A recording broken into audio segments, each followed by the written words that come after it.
우리 일상생활에 쓰는 표현 가운데 눈을 감으면 더 잘 보인다, 그런 표현이 있습니다.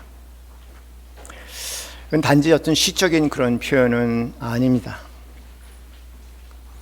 오히려 인간 경험에 대한 중요하고 그리고 정확한 진술이기도 하죠. 눈을 감으면 더 잘 보인다. 또 눈을 감을 때 보이지 않는 것들이 보이기 시작한다. 그런 표현들을 씁니다. 왜 눈을 뜨고 바라보고 또 귀를 열고 들을 때는 눈에 보이는 것과 귀에 들어오는 것에 쉽게 압도당해서 그 자극이 전부인 것처럼 그렇게 생각할 수 있죠. 그러나 눈을 감을 때 보이지 않는 것들이 떠오를 수 있고, 그리고 느끼지 못한 것들을 느낄 수 있고, 담아내지 못할 지혜들을 담아낼 수 있습니다.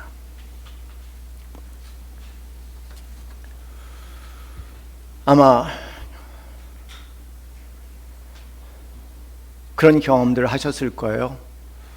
눈을 뜨고 있을 때는 내가 호흡을 하고 있는지 전혀 못 느끼고 있다가 눈을 감고 가만히 있다 보면은 내가 숨을 쉬고 있다는 것을 느낄 때가 있을 겁니다. 눈을 뜰 때는 눈에 보이는 것과 귀에 들리는 것에 휩싸여서 내가 호흡하고 있다는 것마저도 느끼지 못하죠.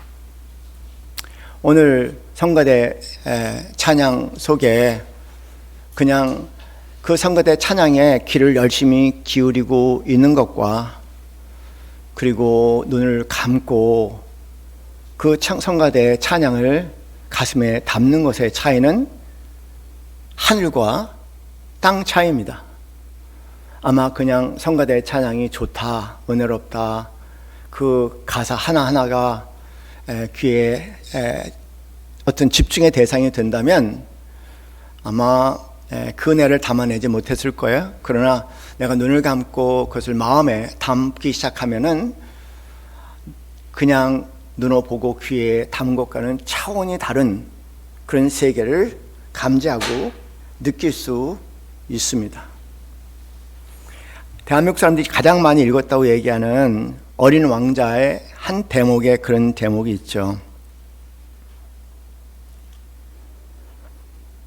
사람은 가슴으로 보아야만 제대로 볼 수 있다. 정말 중요한 것은 눈에 보이지 않는다. 어린 왕자가 여우에게 길들인다는 것이 뭐야? 라고 물었을 때 여우가 어린 왕자에게 한 말입니다. 사람은 마음으로 보야만 제대로 볼 수 있어. 정말 중요한 것은 눈에 보이지 않는다. 여러분, 어린 왕자라는 책을 그림 동화책인지 어린이들 책인지 어른 책인지 하여간 둘 다 즐길 수 있는 그 책의 첫 장면을 보면은 중절모가 등장하잖아요. 중절모가 등장하는데 어른들에게는 오로지 중절모만 보이는 거예요. 그런데 어린 왕자의 눈에는 그 안에 코끼리와 보아뱀이 보였습니다. 얼마나 다른가요? 그 그림을 보고 어른들은 눈에 보이는 건 보이지만 그럼 뭔지 모르게 어린 왕자의 눈에는 전혀 다른 것이 보였어요. 중절모는 중절모인데 중절모가 아닌 게 보였는데요. 거기 보인 것은 보아뱀과 코끼리였어요.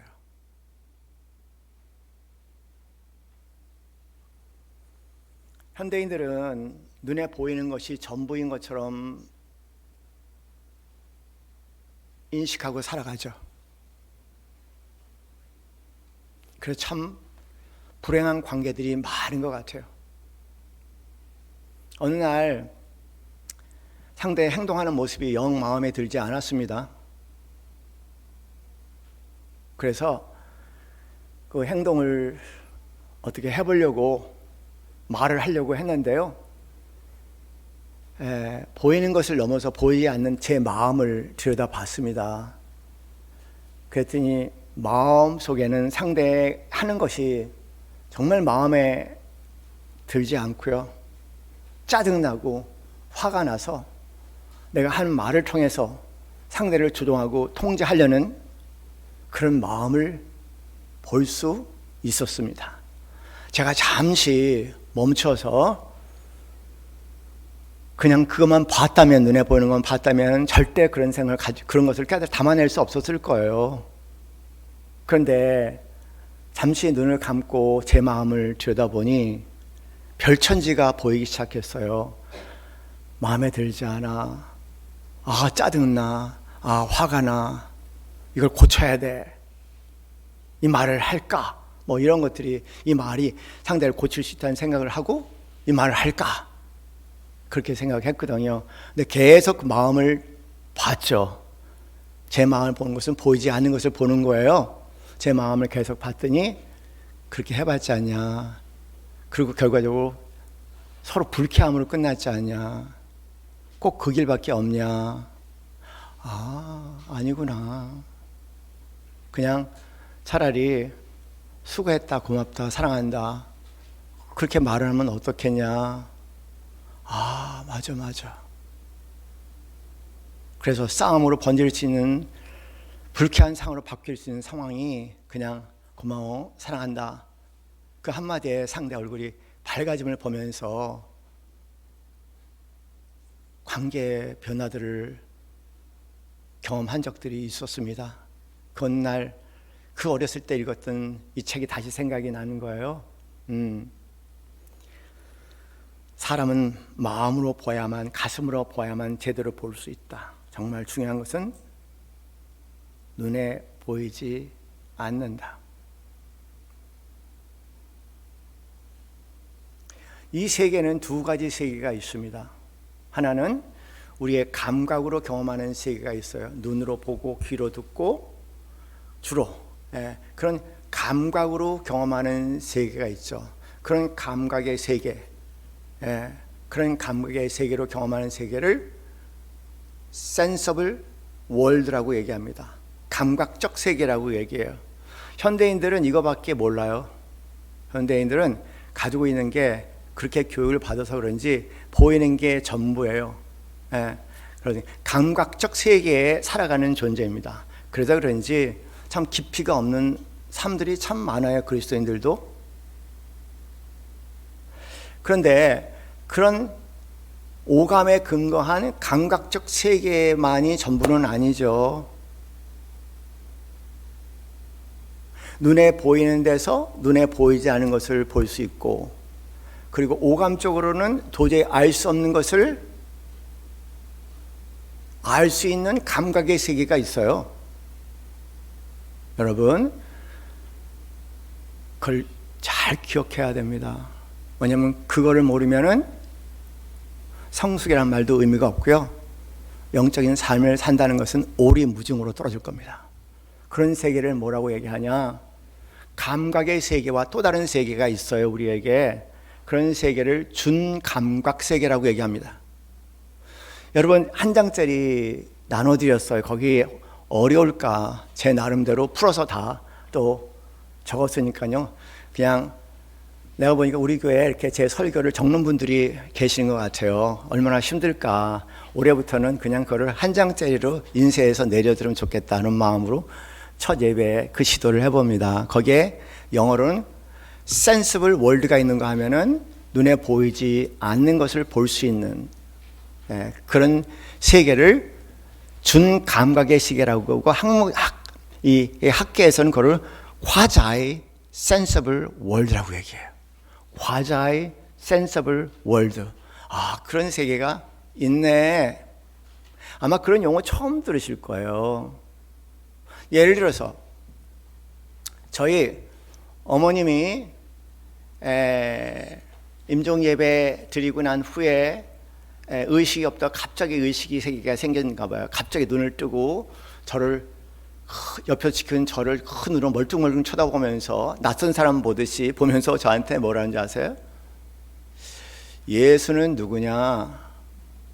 예수는 사람이 아니고 예수는 하나님이야. 단호하게 얘기하시더라고요. 분명히 이분은 여기 계셨어요.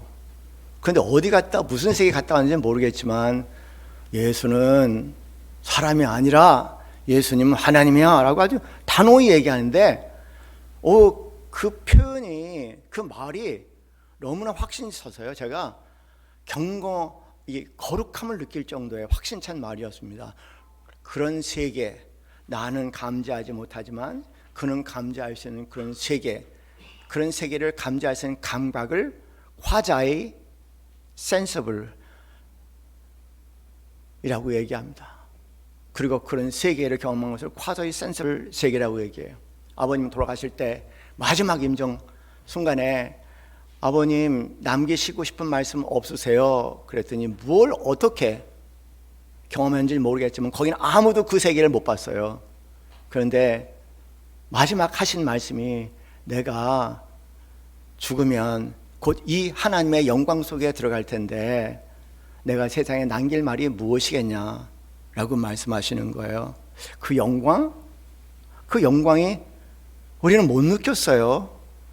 아버님의 마지막 가시는 그 순간에 가족들이 아무도 그 영광을 못 느꼈는데 그 순간에 그분은 그 영광의 순간에 들어가셔서 하나님의 영광을 맛보시면서 내가 이 땅에 남길 것이 하나도 없다고 얘기하시는 거예요. 그런 감각의 세계, 우리가 흔히 얘기하는 오감의 세계와는 전혀 다른 세계죠. 그런 감각의 세계를 준감각의 세계라고 얘기하고 영어로는 화자의 sensible world라고 얘기합니다.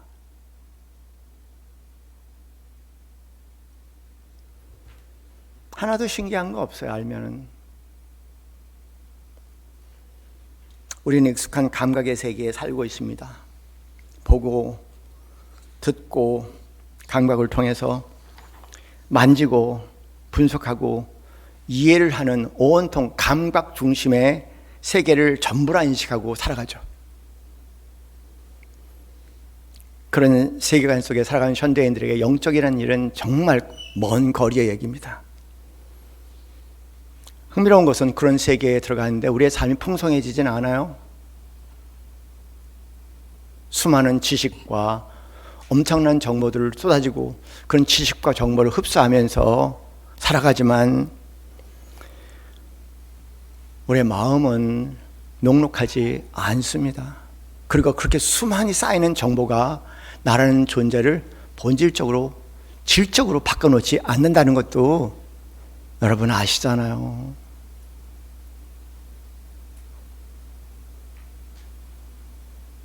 뭐가 바뀌었습니까? 그렇게 오랜 신앙하면서도. 그 얘기는 우리는 오감의 세계를 전부로 인식하는 그런 세상의 음모 속에 나도 모르는 사이에 갇혀있기 때문에 생기는 문제입니다. 그렇지만 이런 준감각의 세계, 이 세계는 다릅니다. 보이지 않는 것이 감지가 돼서 말로 설명은 되지는 않지만 이건 진짜야. 모든 것들은 하나의 눈에 보이는 것들은 현상이라고 얘기한다면 그 현상을 있게 하는 그 본질적인 것이 이거야. 알게 될 거예요.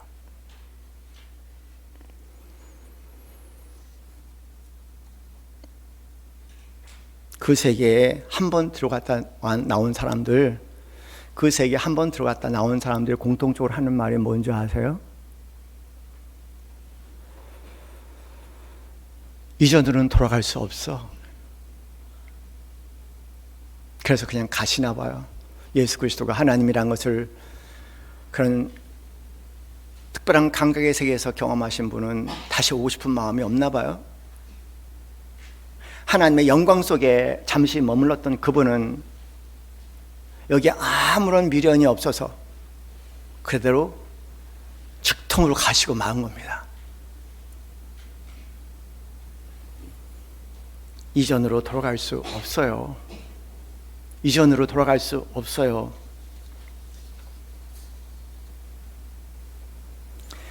우리가 아직도 옛사람과 계속 씨름하고 있다는 얘기는 아직도 그 화자의 센서블 월드를 발을 들여놓지 못했기 때문에 생기는 아픔일 수도 있습니다. 여러분, 예수님이 이 땅에 왜 오셨을까요?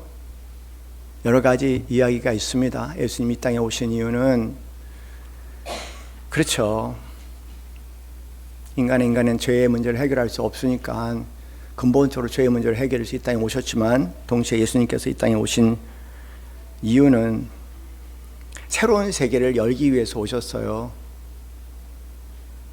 새로운 감각을 우리에게 주시고 감각이 전부 같이 여기며 살았던 우리에게 예수님이 오셔서 감각 세계에 보이는 세계, 들리는 세계, 이 감각 세계가 전부가 아니라 이 감각 세계 안에서도 보이지 않는 것을 감지해낼 수 있는 그 문을 활짝 열어놓으셨죠.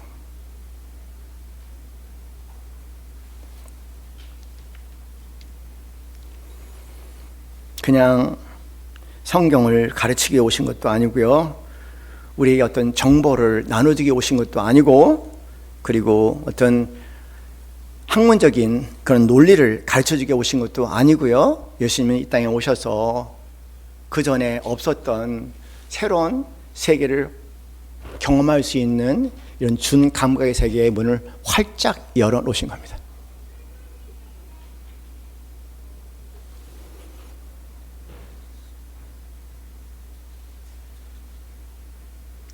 첫째, 어떤 세계를 여셨을까? 예수님이 열은 세계는요, 하나님이에요. 하나님을 활짝 열어놓으셨습니다. 그 전까지는 하나님은 막연하고 모호하고 제사를 통해서 뭔가 경험할 수 있는 하나님이게 되고, 말씀을 통해서, 율법을 통해서, 명령을 통해서 하나님을 아는 것으로 생각했는데, 예수님은 당신을 통해서 하나님의 세계를 활짝 열어 놓으셨어요. 한간에 그런 표현이 있지 않습니까? 어느 분이 달을 가르치는데 사람들이 온통 그 달을 가르치는 손가락에만 집중하고 있는 거예요. 여기를 보지 말고 달을 보라고. 예수님이 이 땅에서 오셔서 몸을 통해서 우리가 보여주신 것은 손가락이죠. 그 손가락이 목적이 아니고요. 누굴 보라고요? 하나님을 계시하는 겁니다. 하나님이 이런 분이야. 그래서 예수님께서 이 땅에 오셔서 하셨던 모든 가르침과 그다음에 그 모든 행적들과 행위들은 하나님을 본 거예요. 어떻게 더 이상 하나님이 구체적일 수 있습니까? 나는 어느 날 그걸 깨달았어요. 하나님 잘 모르겠다. 여기 다 있는데, 예수님 안에 다 드러냈는데, 예수님을 통해서 하나님이 당신을 다 계시하고 드러내셨는데,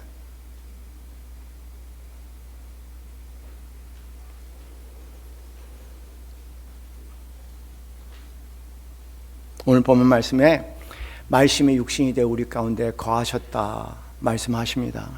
여러분, 여기 말씀은 바라드라는 단어입니다. 죄송합니다. 히브리 말로 바라드라는 단어예요. 이 말씀은 신약에서는 로고스라고 되어 있습니다. 로고스는 어떤 원리를 얘기하고, 그래서 학문을 얘기하는 공부해야 할 내용들, 그래갖고 이제 학문, 그럼 다 로지라는 단어가 붙였습니까? 다 로고스에서 나온 단어들이에요. 논리, 그럴 때 logic이라는 단어도 다 거기서 나온 거예요. 그런데 그 로고스라는 단어는 구약의 바라드라는 단어의 번역어입니다. 바라드는 뭡니까? 바라드는 창조하다, 만들다 라는 뜻이에요. 그러니까 말씀이 육신이 되었다는 얘기는 바라드, 창조주 하나님이 우리의 육신이 되어, 인간이 되어 우리 가운데 당신을 드러내셨다. 드러내셨던 것이 영광이라는 단어입니다. 그냥 말씀이 아니라 천지를 창조하신 하나님이 예수 그리스도의 육신의 몸이 되어서 그의 영광을 드러내셨다. 당신을 계시했던 계시의 사건이죠. 성경을 보면 몇 차례 계시의 사건이 있습니다. 맨 처음 하나님께서 천지를 창조하세요. 창세기 1장에 2장에 이어서 빛이 있으라 말씀하시고 창조하시고, 거기 말씀이라는 단어가 바라드라는 단어예요. 예, 생산하다 만들다는 거예요. 그러니까 하나님께서 온 피조물을 만드시고요, 그 피조물 속에 당신을 계시하신 거예요. 영적인 사람들은 모든 피조물 속에 하나님의 계시를 만나는 사건들을 경험하시더라고요. 그런데 두 번째 계시의 사건은요, 하나님께서 이스라엘 백성을 인도해내시면서 성막을 지으세요. 그리고 성막에 임하시면서 빛과 구름으로 당신의 임재하심을, 당신의 동행하심을 이스라엘 백성들에게 나타내시죠. 그것이 두 번째 계시의 사건입니다. 점점점 좁혀져요. 우주에서 장막으로. 그리고 오늘 본문은 말씀이 육신이 되어 우리 가운데 거하신다는 말씀은 드디어 그 하나님이 예수 그리스도를 통해서, 예수 그리스도라는 한 인간을 통해서 당신이 어떤 분인가를 계시하신 거예요. 예수 그리스도 이 땅에 오심은 하나님의 계시의 사건입니다. 제발 예수에 멈추지 않기 바랍니다. 예수 그리스도 안에 하나님을 만날 수 있어야 되고 하나님을 알 수 있어야 돼요. 예수 그리스도는 하나님의 계시적 사건입니다.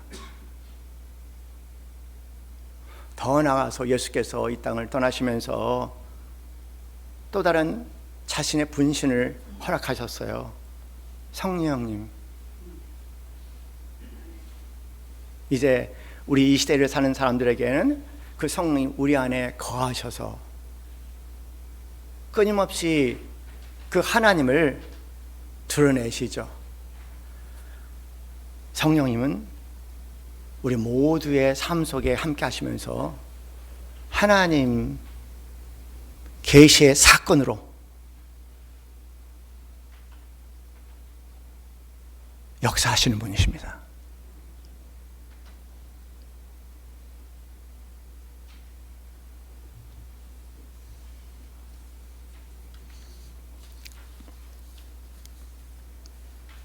성령님은 새 교리를 주기 위해 오신 것도 아니고요, 새로운 정보를 우리에게 주시기 위해 오신 것도 아니고요, 보이는 것에서 보이지 않는 하나님을 감지할 수 있는 영적인 감각, 준 감각의 세계를 활짝 열어놓으신 분입니다.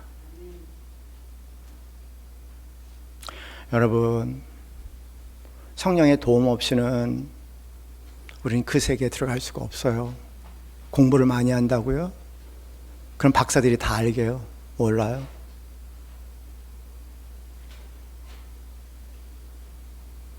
성령의 도움 없이는, 성령의 도움을 받으려면 항상 무릎 꿇고 기도해야 돼요. 내가 가만히 내 마음을 보듯이 보이는 것이 아니라 눈을 감고 내 안에 역사하시는 성령님의 귀를 기울여야 합니다. 그 과자의 센시블 월드라고 얘기하는 성령께서 인도하시는 준 감각의 세계에서 보이는 것에서 보이지 않는 것을 볼 수 있고, 감긴 눈 속에, 기도 속에 내 안에 역사하시는 하나님의 인도하심을 받으실 수 있는 우리 성도님들이 되시기를 바랍니다.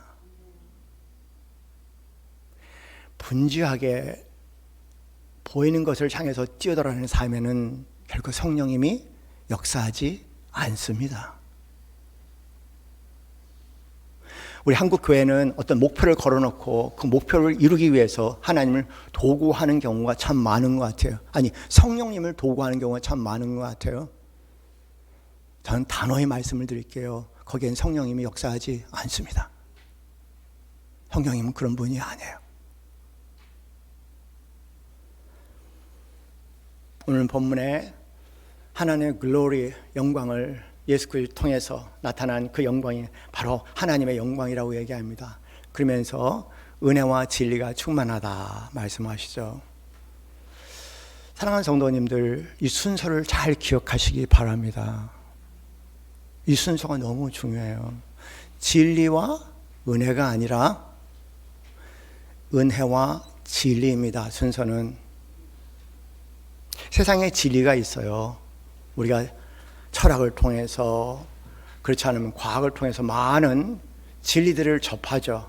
아니, 그런 감각의 세계를 중심으로 수많은 진리들이 난무하는 세계에 살아가고 있어요. 그런데 그런 진리들이 우리 한결같이 얘기하는 것은 딱 하나입니다. 못 살지 않냐, 이렇게. 못 살지 않냐. 그렇지 않아요? 그 진리 한마디 한마디가 사람이 발견한 진리라도요, 그거 기억하고 산다는 거는 불가능해요. 제가 어느 103세 되신 노인이 간증하는 것을 미국 프로그램에서, 미국 방송에서 봤습니다. 근데 그분이 뭐라고 얘기하신지 알아요? 그분은 3번의 결혼을 하셨어요. 첫 번째 남편은 23살 때 그 철공소에서 일하다가 갑자기 어느 날 죽었고요. 그리고 몇 년 있다가 또 2번째 남편 결혼하고, 또 그 남편이 그 70세에 갔는데 또 72세에 3번째 남편과 또 결혼한 남편이 88세에 갔어요. 그래서 103세를 사는 동안 남편 3번을 다 보냈고, 아이들 첫 번째 남편에 낳은 아이들 2을 보냈어요. 또 사고로 인해서. 하나는 암으로 보내고 하나는 사고로 보냈어요. 근데 그분이 하신 말씀이 제가 평생 잊지 못하겠어요. 제일 중요한 것은 don't forget, 잊지 말라는 거예요. 우리는 늘 잊어버린대요. 내가 각오한 것도 뭔가 큰 깨달음을 가졌는데 그 자꾸만 잊어먹는데요. 문제는 그것을 잊어먹기 때문에 똑같은 불행이 반복된다는 거예요. 계속요. 그분이 103세대 노인이 하는 말은 딱 그거예요. forgetting, 잊어먹더라. 여러분, 어느 순간 어떤 사건을 통해서 하나님을 만난 적이 있잖아요. 하나님을 경험한 적이 있잖아요.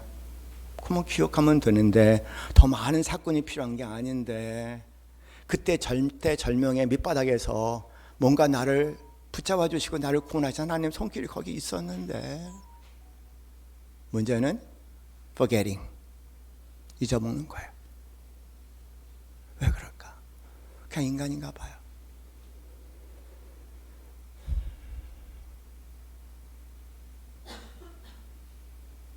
뭘 새로운 걸 자꾸만 구해요. 이미 충분히 있는데, 영어로 enough is enough예요. 이미 충분히 있는데 뭘 더 새로운 걸 구해요. 날 구원하신 하나님 손길이 있는데 뭐 더 많은 것을 구합니까? 중독자처럼. 그만 곱씹어도 은혜가 넘치고, 그만 곱씹어도 준 감각의 세계에서 더 깊이 하나님을 경험할 수 있는데, 마중물이라는 단어 아시잖아요. 이렇게 펌프질을 하려면은 물을 하나 쭉 집어넣고 펌프질을 해야지, 그 다음에 물이 팍 해야지 물이 훅 나오잖아요. 펌프질 했던 사람들은 아실 거예요. 우리 동네도 우물이었다가 어느 날 펌프질로 바뀌어서, 펌프가 있는 집은 굉장히 부잣집이었다고 기억하고 있어요. 물 한 방울 넣어야 돼. 너무 신기했죠, 어렸을 때. 그런데 우리 삶에 돌아보시면요, 마중물 같은 사건이 있어요. 그 사건 속에 들어가면 그걸 만난 사건이 있고 그 관계를 끊을 수가 없어요. 그 관계는 영원한 관계입니다. 그 사건과 관계 속에 들어가면은요, 그러면은 우리는 뜻밖의 마중물처럼 그것을 통해서 또 다른 세계에 계속 들어가서 하나님과 더 깊은 관계 속에 들어가게 되는 거죠. 그리고 그 세계 안에 준 감각의 세계들이 활짝 열리면서 내가 듣고 보지 못했던 하나님의 깊은 세계를 경험한 게 되겠죠.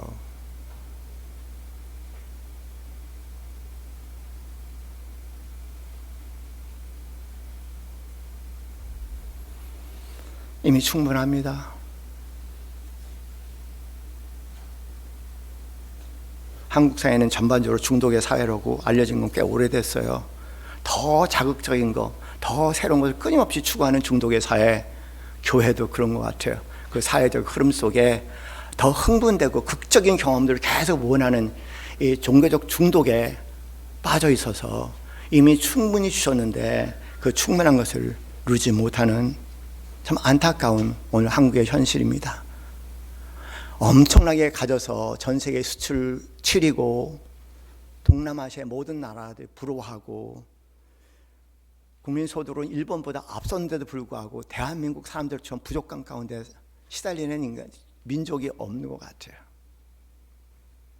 영적인 세계도 마찬가지인 것 같아요. 이미 충분한데도 불구하고 항상 뭔가 부족해서 허덕이며 계속 자극적인 일들을 쫓아가는 우리의 모습은 어떻게 보면 그런 중독 사회, 중독에 물든 사회의 반영의 모습인 종교적 중독의 한 모습이 아닐까 생각하게 됩니다.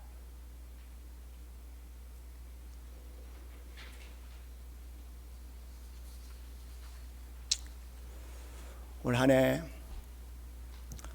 눈에 보이는 것이 아니라 성령님을 통해서 준 감각의 세계에서 내 눈을 감을 때 볼 수 있는 것들을 볼 수 있고, 감각이 닫힐 때 하나님께서 보여주는 준 감각의 세계를 통해서 그 준 감각의 세계를 깊이 경험하시게 될 때 여러분이 경험할 수 있는 것은 세 자예요.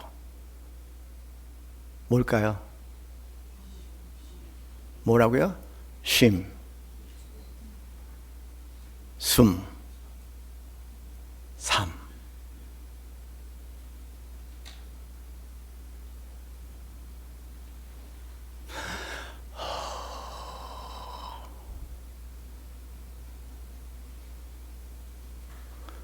숨도 제대로 못 쉬며 열심히 살았지만 남는 게 수밖에 없는 우리 자신을 생각하면서 이제 좀 돌아봐야 할 것 같아요. 은혜와 진리, 제가 만난 하나님은 은혜 외에는 없어요. 그리고 그 은혜가 나에게 하는 진리가 뭔지 아세요? 은혜를 만나기 전에 진리가 있었고 은혜를 만난 후에 진리가 있다는 사실을 알았어요. 어느 날 은혜를 만나기 전에 진리는 이렇게 살아야 된다 저렇게 살아야 된다 하는 것이었고요, 열심히 자신을 채찍질해야 된다는 거고 서로를 끊임없이 어떤 목표를 채찍질해야 된다는 것이 진리였고요, 그 진리에 쓰러졌을 때 그 밑바닥에서 하나님의 은혜가 열렸죠. 그래요. 그래서 성경은 그렇게 예수님 말씀하세요. 심령이 가난한 자에게 복이 있나니 천국이 저희 것이며. 그 문이 열리고 그 은혜의 문이 열릴 때 진리는 달라집니다. 그 진리는 뭘까요? 은혜가 열린 세계에 우리가 경험할 수 있는 진리는 우리가 찬양한 것 그대로예요.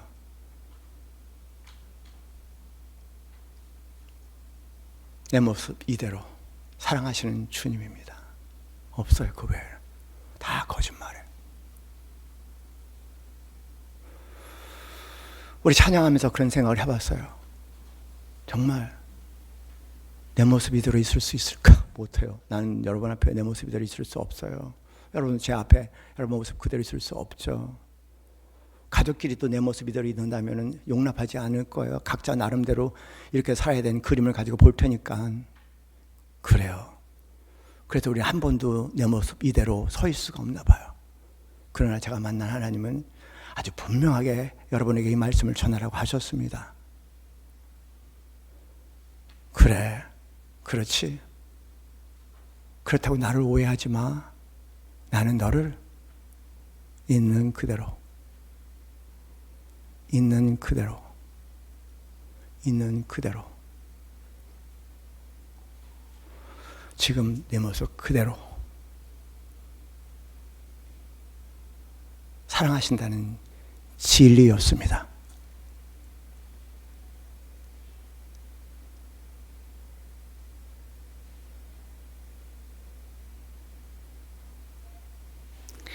열리나요? 들어오나요? 오늘 우리가 성찬식 함께 합니다. 이 성찬식은 그냥 감각적인 세계로 볼 수도 있겠고요, 그렇지 않으면 화자의 센스블한 감각들로 볼 수도 있어요. 성령이 임하시면 단지 떡과 잔이 아니라 그 안에 철철 붓고 있는 여러분을 사랑하는 주님의 몸과 살이 될 것입니다. 웬 말인가? 웬 말인가? 나 같은 죄인을 위해서 웬 말인가? 그 세계에 열리는 축복된 시간 되시기를 주님의 이름으로 축원합니다.